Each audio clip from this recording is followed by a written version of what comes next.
Please kindly mute your mic, please. Who's that?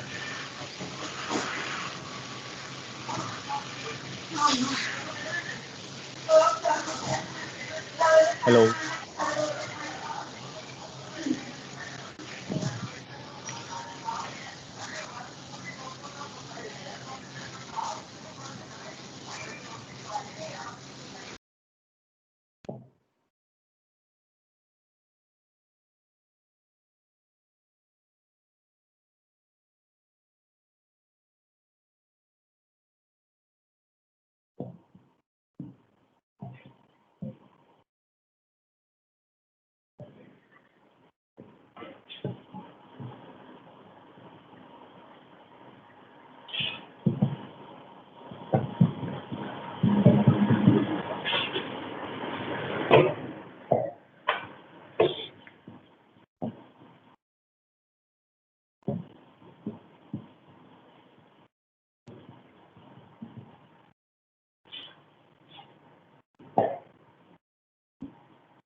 Is that clear? This is, you can clearly visible. You can able to visible this clearly. There, I'm asking you.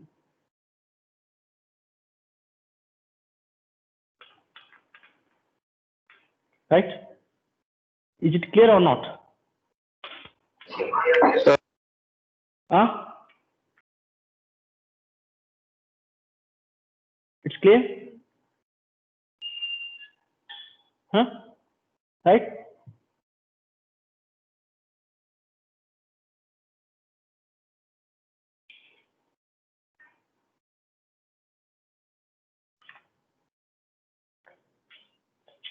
Anyone please reply me. Is it clear or not?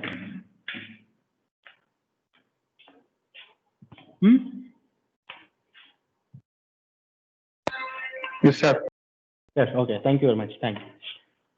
In the last class, we discussed about the HUME RUTHERY rules for formation of substitutional solution. That is our aim. We have to achieve the substitutional solutions. You can take any kinds of material. I told you that. So we wanted to invent new kinds of the materials. No problem. You can invent, but don't choose the blindly. Yes, sir. I will take that. I will mix them and I will form the new kind of the material that will be helpful for the engineering applications and all these things. Okay, your idea is good. Your thinking is also good, but based on this your idea, you have to achieve that your goal, your aim. You have to achieve. For that, we have to set some your aim. That should be has a strong objectives. You have to follow some objectives. Then only you have to how you are following the objectives. Your aim will be achieved. Like that here. Simply, we are talking about the invention of the new kinds of materials. It's not a matter. What kind of materials we are selecting based on some metallurgical aspects as well as some rules is there. We have to follow that rules. Once your formation is governing that rules, then only we can say whatever your construction, whatever your invention is, that is right. Because definitely your invention will be definitely that will satisfy the examiners or the final end users. Otherwise, it will be a fail or nonsense invention. So that's what anybody can to think to form the new kinds of materials. Everybody should follow this HUME RUTHERY rules. That's what I told you that is the crystal structure. So I will take the copper and I will take the nickel. I will mix these two. Is it possible? The first question, I will mix this, sir, and I'm ready to mixing these two. Okay, before mixing these two, you should think about that. What exactly the HUME RUTHERY rules is said? What is the statement of the HUME RUTHERY rules? That what yesterday only I told that the crystal structure of these two materials, suppose that you have to research You have to gone through the research. If someone is taking these two kinds of the materials, or they are succeed or not, like that. Go for the research, or you can take some background. Uh, uh, um, that is what we can say. It is a research background information. So you have to go through that study and check out this information of the copper and nickel, whether they are having the same crystal structure or not. Because our first condition, what it says the whichever the material you can take for the formation of the substitute solution means formation of the new kind of the material. That first rule is that to that should be that both the materials must have the same crystal structure that I told yesterday. If these two materials, because you wanted to mixture this nickel and copper, first you have to have the knowledge of copper, how to have the information about the copper, how to have the information about the nickel, what kind of the structure it has in room temperature, what kind of the structure it has in room temperature or elevated temperature. Both materials have the same structure. There is no issues. Okay, you can go ahead. So this is what crystal structure I told you that yesterday. And now coming to the atomic, that crystal structure means FCC, BCC. FCC, BCC is there, and HPC is there, hexagonal closed packed, HCP. So hexagonal closed pack is there. FCC body, sort of base center cube, body center cube, and hexagonal closed pack, because each and every element has its own crystalline structure. That is what each and every material has its own crystalline structure. All are not same. But when we are coming for the formation of the new kinds of materials, we have to select, because n number of materials are aluminum is there, copper is there, nickel is there, cadmium is there, cobalt is there, then magnesium is there, manganese is there. In your periodic table chemistry, you can go on. N number of elements, non-plus materials are there. Tungsten is there. Then so vanadium is there. So many so elements are available. So minerals are available. So in this we have to choose which is having the same crystalline solids. So I can write it a little bit bigger than, but it's better you can understand. So aluminum is there, copper is there, manganese is there, magnesium is there, and cobalt is there, vanadium is there, tungsten is there. So out of all these, silicon is there, then nickel is there. So many things are there. So while we are combining all these materials, we have to check. First condition is, sir, I am selecting the aluminum. Okay, so you have to have the information about the aluminum, their melting point, their crystalline structure. The first step is the crystalline structure, how it has, what kind of the crystalline structure it has, whether it is FCC or BCC. In room temperature, what it is. In room temperature, aluminum has a FCC structure, means base center cube it is. Then among all these, which material has the same crystalline structure? You have to identify that, you have to find that. This is the way of forming the new kinds of the material. Simply we are taking that, we are mixing, and we form the new material. No, this is not an issue, because while processing only, while melting and while coming back to the cooling, you suffer a lot of problems. It's not an easy way. Some materials will never mix each other, because we have that experience. Water and oil never mix with each other. Like this, some materials are there here. If you are blindly choosing, that will be happens while melting. While after melting, after we allow to melt them, both the metals, you can choose what we are choosing. Both the metals are three metals. What we are choosing, once you allow them to melt, after melting, that will be different. This will be different. They just look like water and oil. Water and oil, they never mixed each other, because there will be a lot of difference in their densities and also structure. That density is depending upon the structure only, how it has a structure. Based on that, there will be a mass and density we are calculating. That's what I can tell you, that the crystal structure. That crystal structure is increases to the that's what the interpreting the finally eventually that structure will be interpreting the mass and density of the particular material, because density of the both the material should be same. The one density will be high, other density will be low. What will happen? The higher density will always it is in the at the bottom portion. So lower density will be floating over the higher density materials. So just like on water and ice. No, you can never mix these two materials. So like this will be happens. If you are solidified them, so what happens? This will be different and this will be different. So this lower density material always soft in nature, and they will not give the sufficient mechanics property. That combination is fail. And the key listen carefully, dear students. That's very important factors which we have to understand. Finally, you want to become an any kinds of the engineering. There's no issues in that. But you have to have this such kinds of the basic knowledge. Otherwise, you don't become an. Yes, sir. I wanted to become a thermal design. Anything you want to become, I'm least bothered about that. But you have to have this such kinds of basic things and basic knowledge. Then definitely you have this thorough knowledge about this. Definitely you become anything. Anything else, what is your aim, you can become. Otherwise, you cannot succeed in your life. So now I told that you can. So don't choose blindly. Again, you can come to the copper. Copper, you can check out the copper whether it has a FC structure or not. Suppose it has a FC structure, then you can keep aside. Okay, this will be a match with us. With us means with aluminum. And one more if you can take. So again, whichever the material, whoever are say having the same structures, you can keep aside because these are all similar to us, because they will come again next processing or next in future they will come again, because we have aluminum. I am an aluminum. Whichever the materials will match with me, I can just select it and back it, because that will become in our future thinking. So whichever the material has the same structures, we can collect them and keep aside. Not having, you can just strike out.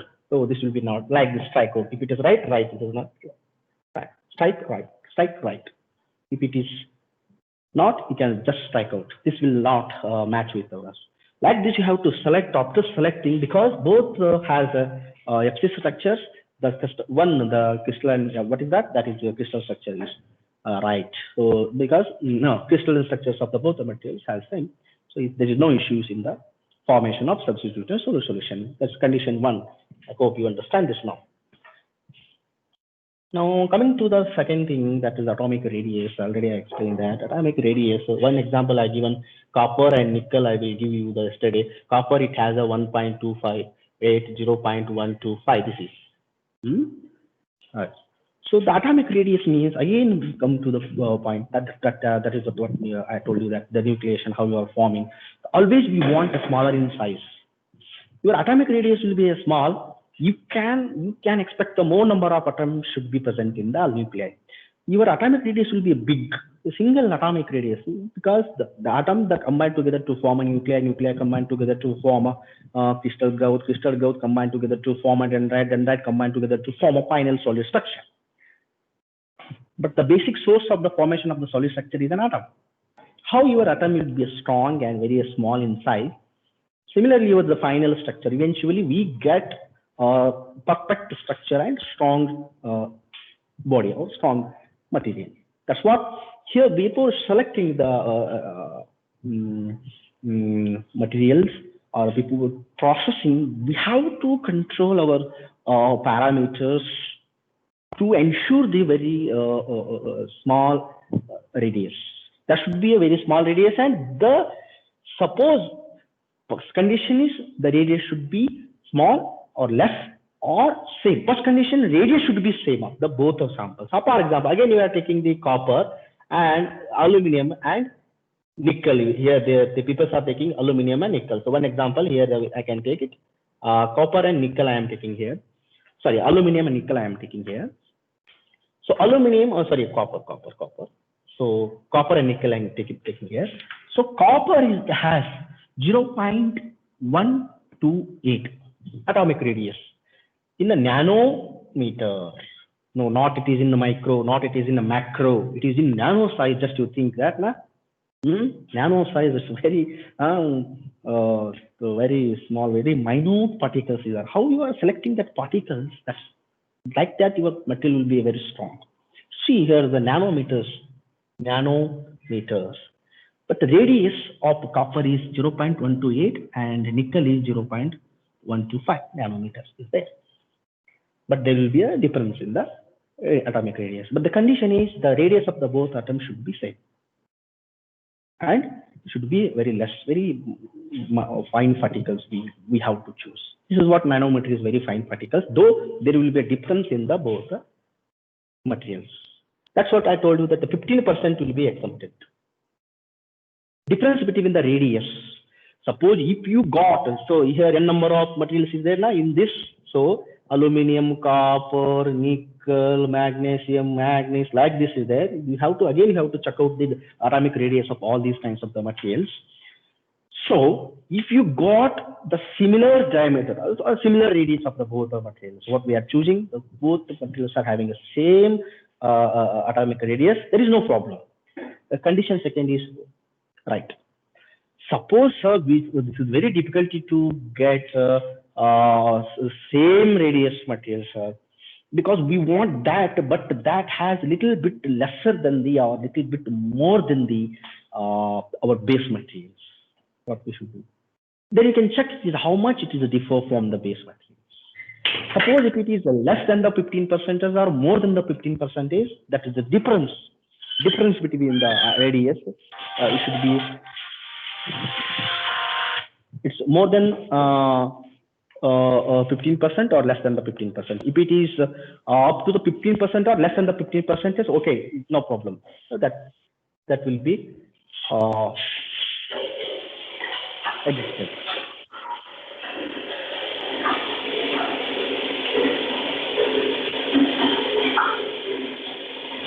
Please mute your mic. Who's that? You don't have at least manners. Simple manners it is. So how you are going to learn the things? I don't understand this. This is what height of stupidity.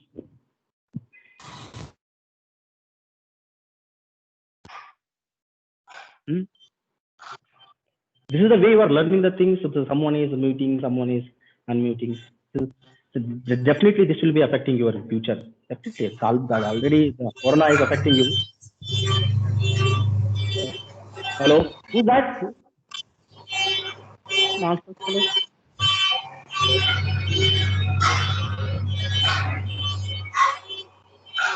It's a common sense. Being an engineering student, this is not the way. You don't become an engineer.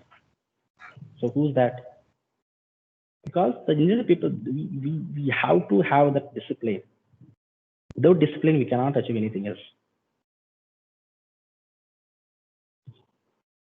We have to maintain that discipline. Without discipline, nothing will be. This is my own experience too. If you don't maintain the discipline and you don't follow the discipline, don't become. I think it's very basic things. It is. No class is going on. This is a very. It's a common sense. We have to make ensure that. Let it be. So the atomic radius of the both the materials should be same. Suppose the variation or difference in the atomic radius, so that should be less than 15% only. Difference less than 15%, that will be a challenge. Now coming to the chemical affinity, that's the third one. Third rule, what it said, it is a chemical affinity of the both the materials. If you are taking one aluminum and copper plus a silicon, if you want to take, no problem, you can take it. That is that's your choice, or that's your invention. Copper, aluminum, silicon, three elements which we are going to mixture and forming the substitute solution. So okay, no problem, you can take, but the condition, the chemical affinity of the both or all the three samples should be less and same. Chemical affinity should be less and same. The first condition, chemical affinity means chemical reaction, attractive force towards to the environment or chemical. That is what some materials has very attracted to the environment. They have a very high attractive force towards to the environment, they immediately they get react and they get something cavities formation. That finally, eventually, that materials will deliveries takes place in that material. That's what chemical reaction of the both the materials should be same. If you are taken only two materials, chemical reaction or chemical affinity of the both the materials should be same and less. They won't react more with the environment and each other. So don't get react with each other and any other components while we are processing, because they are in the heat liquid in conditions. So maybe sometimes with the surrounding components, maybe chances to getting react with the surrounding components. That will not happen. That will not accept. That's what the chemical affinity of the both the samples or both the elements or both the metals should be less and same. Aluminum also same, and copper. Copper and aluminum should be same. But coming to the electron negativity. Electron negativity means the tendency of an gaining of an atom. For example, tendency of the aluminum, tendency of copper, tendency of gaining an atom. That is what electron negativity. Tendency to gain the atoms. Tendency to gain an atom should be same. So one material will immediately to attracting or gaining the more number of atoms, and other one is copper is poor, or is not able to gaining and reacting with other atoms, not gaining the atoms. So once it starts gaining very fast rather than the copper, this influence of this aluminum will be more as compared to the copper. Now the copper becomes weak, aluminum tendency will increases. So again, it is imbalanced. That's what I can say, that the electron negativity of the both the samples should be the same. That is electron negativity means tendency to acquire the more number of atoms, or tendency to gain an atom. That capability of the both the sample should be same. Now coming to the last one. So valence factor. Valence factor means this is the combination, power of combination, or power of dissolving capability. Power of combination, or power of dissolving capacity. For example, I will take here aluminum and nickel. I will take one example. Aluminum, nickel. I will take. So aluminum has a valence factor more. The more valence factor will dissolve very less percentage in the solvent. That's what the valence factor of the both the samples should be low or less. For example, aluminum and nickel, we can take. Aluminum has a valence factor, more valence factor. The dissolving capability of the aluminum in nickel only 0.04%. But nickel has a valence factor less. The dissolving capability of nickel has 5% in aluminum. See, this is 0.04% aluminum because valence factor is more. So the valence factor of the nickel is lower valence factor. It has a lower valence factor than it is dissolved in 5% in aluminum and any other materials. That is what valence factor means, dissolving capability or the power of combination with other materials. That is what valence factor. Higher valence factor materials will not combine with other materials, and that kinds of material or that kinds of substance will not dissolve completely in the solution. They will not completely dissolve. Their dissolving capability will be very less if it has more valence factor. If it has a lower valence factor, that will be immediately dissolved with the solvent. Here, for this scenario, I will take examples. Aluminum and nickel. Aluminum has a higher valence factor and nickel has a lower valence factor. So the reason the aluminum is having a 0.04% of dissolving capability than the nickel. Nickel has a 5%. The dissolving capacity of nickel is more than the aluminum. So these are the five factors which we can follow while forming the substitutional solution. If you are not following all these rules, just simply we are going to manufacturing the things, it's not happens. It will not be happened. Suppose it happens if you are constructing material, it look like only it is a new material, but that will not fulfilling our. So technically, it is wrong. I hope you understand. These are the five factors of five HUME rules which we follow while formation of the solid solutions. In that, especially substituting solid solution. I hope you understand this. We will move on to the next.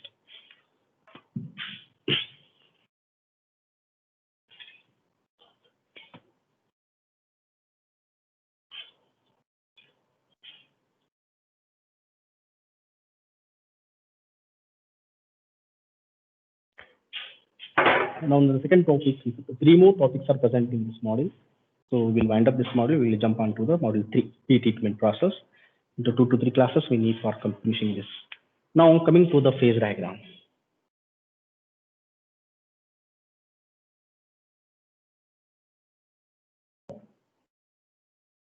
What is a phase diagram?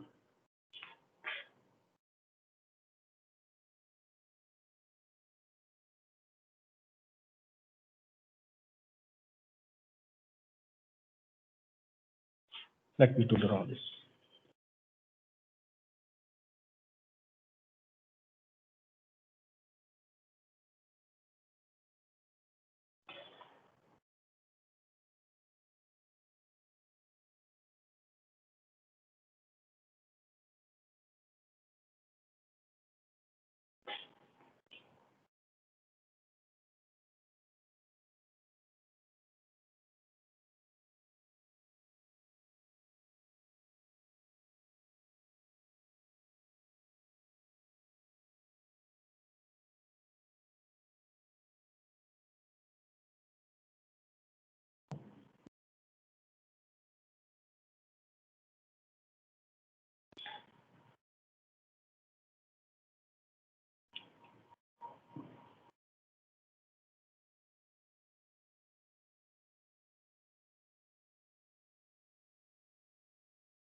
So this is, we can say it is a solid material.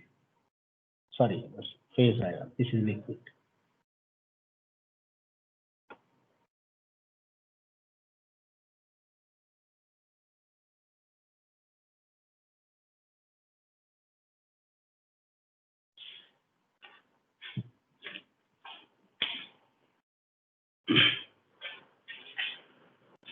This is what we can say it is a phase diagram, wherein we have in the x-axis we have a temperature line and y-axis we have a composition. Percentage of composition. Percentage of composition means percentage of alloying elements. This is what temperature. This is what composition of what I can say it is aluminum and copper. You can take aluminum and copper. So this is the composition. One side there will be so copper can come side will be aluminum. So the percentage of copper and aluminum. How much percentage will you take? You can take. This is the composition and this is what temperature. This is totally we can say it is a phase diagram. So now we will understand the basic terms of phase diagram. Basic terms of phase diagram.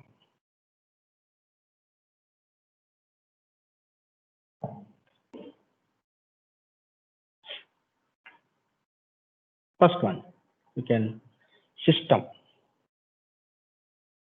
Second, phase. And third, we need to understand equilibrium condition. And fourth one is component. Okay, say it is fifth.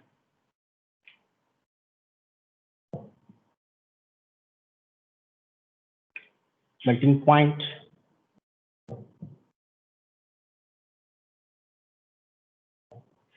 sixth, freezing point, seventh, liquidus line, eighth, yes, solidus line. So these are the basic terms which we can understand through this phase diagram. This is what we can say the phase diagram, which involves the temperature and composition line. Then temperature versus composition of elements. Now, one by one, we will discuss about this phase diagram. System. What exactly the system in this phase diagram? This is what one system. This is what one system which contains the substance, single substance or two substance or two or more number of substance. This is what a system. This is, we can say it is a total of one system, which contains the number of substance or number of substance. Total, this total we can say it is a one system. In one system, how many pages are present? This is what we can say it is a system. Total this process we can say it is a system. In this system, how many phases are present? How many components are present? Everything should be present in this system. Now coming to the phase, I can give you the phase. See what exactly is a phase, how we can identify the phases, what it represents, what will interrupt the phase. Simple it is. Phase means here I will take over. This is one system. In this system, first substance I am adding the water, second substance I am adding the oil. Our oil immediately is come upon top because of less density. This is oil, this is water. Yes, this is the system. In this system, which we have two components. Yes, I am right. Are you listening? Yes, sir. Yes, sir. This is the one system. In this system, we have two components, which are those oil and water. Yes. Now coming to the phase term. Here also we have two phases, because just you can take oil and water, you can put into the cup of water. You can take a cup, you can take a cup or glass. Just you can add the water and oil. What happens? You can see what happens. In that system, we are adding the two substance, though we are getting the two phases, because these two are never ever mixed. Then once we can see, this is the physical distance. Always phase is a physically distinct. Means we can identify phase, we can identify with our naked eyes. Just you can mix the oil and water. Definitely oil is floating over the water and it is look like different. This is what physically distinct. Phase always is a physically distinct. We can identify easily with the phases with our naked eye. Definitely. So oil is floating over the water. Now there is the oil phase is different. That is what? Phase 1. Water is bottom side. That is look like a different. That is phase 2. Hope you understand. This is what phase. Phase, it has a physical distinct. We can identify physically.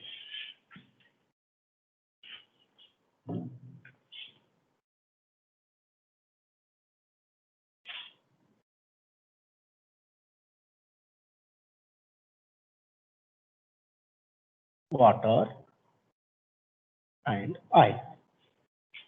This is one system. In this system, there are two substances, water and oil. Also, we can get we can found two phases. Oil is different, look like a different, so I can say it is a phase 1. Water also look like a different, so I can say it is a phase 2. Phase 1 and phase 2. Now you can write it. Oh, in this system, we have two substances, and also we have two phases. because both are not mixed each other. Though we are mixing, they are look like a different in shades. Physically, both are distinct. Then I can easily identify oil is look like a different, water is look like a different. So I can say two phases are present. Similarly, again, one more system I will take here. One more system. First, I am adding the water. Now, first I am adding the water. Now I will take the salt or sugar. Here, sugar or salt.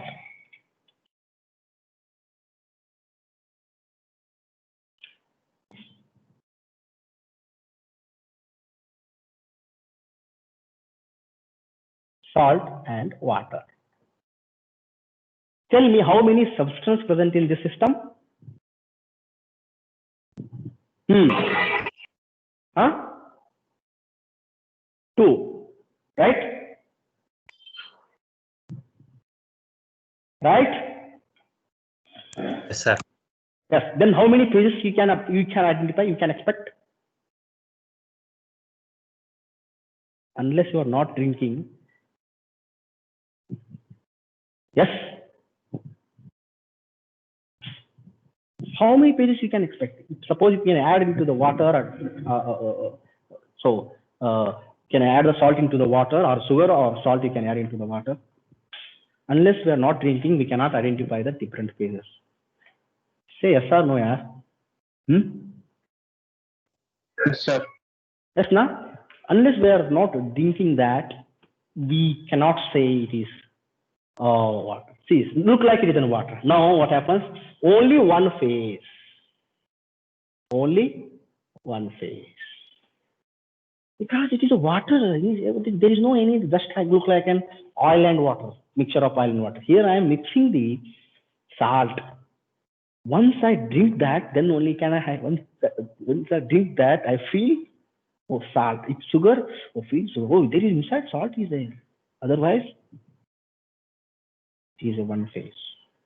Yes, it is looks like one phase. I hope you understand what is the phase exactly now. Yes.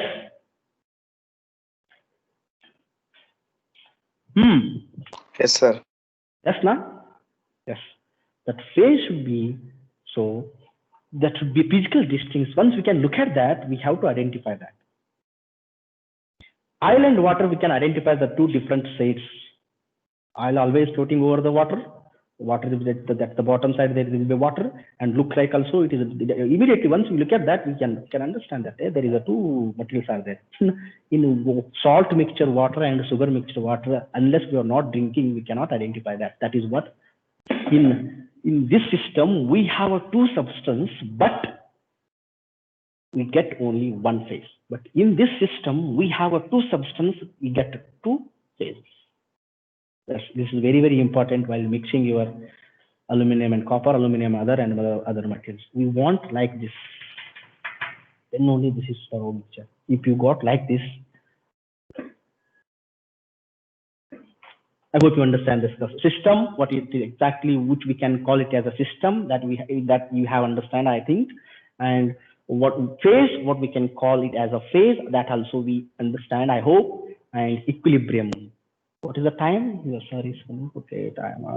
Okay, now coming to the third basic term is equilibrium. This is what equilibrium condition. In this equilibrium condition, the characteristics of the phases remains constant. This is equilibrium diagram. This is the temperature. The one material will melt because we have a two materials. This is a copper and this is aluminum. Yes. The melting point of the aluminum is at around about 727 degrees Celsius. The melting point of the copper is around about 500 degrees Celsius. This temperature with respect to the copper, this temperature with respect to the aluminum. Or you can take with respect to this temperature with respect to copper or with respect to aluminum. Aluminum is melt at 500 degrees Celsius and copper is melt at 700 degrees Celsius. we have to reach, first we have to reach this temperature because we have to melt the aluminum. Then because on one more material we are adding, that is what? Copper. We have to rise our temperature up to the 727. This is what we can say it is an equilibrium condition. Both the materials should be melt. Only you are going up to the 500 degrees Celsius, you are looking into that look like a melt only. But the entire aluminum will completely melt at 500 degrees Celsius. But we are adding copper. Copper will not melting at 500 degrees Celsius. If you are looking this, you can stop that process. Again, that process will be wrong because we have to wait for this is the first material temperature. This is second material temperature. This is what equilibrium condition. The characteristics of the phase remains constant. That's what L plus S. L means liquid. Which material? Aluminum is completely liquid at 500 degrees Celsius. But S means solid. Copper still yet to be liquid at 700 degrees Celsius. Above 700 degrees Celsius, we can expect complete liquid. That is what I am writing here. Below 500, we can expect completely solid. Yeah.